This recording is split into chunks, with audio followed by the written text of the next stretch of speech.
Alam nyo ho, yung pinakamagagandang storya minsan ang gagaling sa hindi mo inasahan, yung unexpected places and people o mga tao po na nakakasalamuha sa kung saan-saan. Katulad ho dito, nandito ako sa tapat ng Malacanang, may iba ho ako isushoot. Biglang dumaan si Kuya. Natuwa ako dito sa kanyang racket kasi nagtitinda siya ng iba't ibang klase ng tinapay.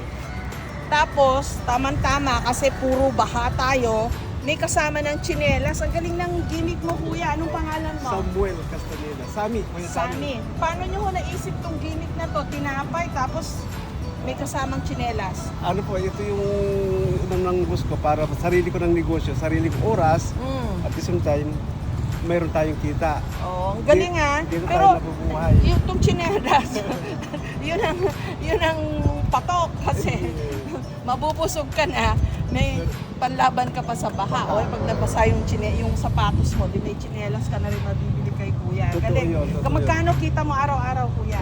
Depende po. Pero may malalakas, may mahina. Mga magkano? Ang average ko sa isang linggo nasa 2.5. Oh, ba? Okay, hindi masama, no? Tiyaga lang. Tiyaga lang po. E di lakad ka lang ng lakad Yes, para po. magtinda ng tinapay at tsinelas. Ganda ng kombinasyon, Kuya. Mabuhay ka, taga saan ka ba, Kuya? Dito sa may San Miguel, pero ang Probinsya?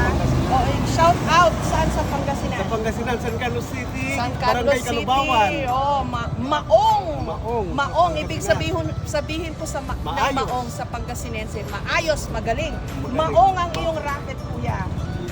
Thank you very much. Salamat. Thank you.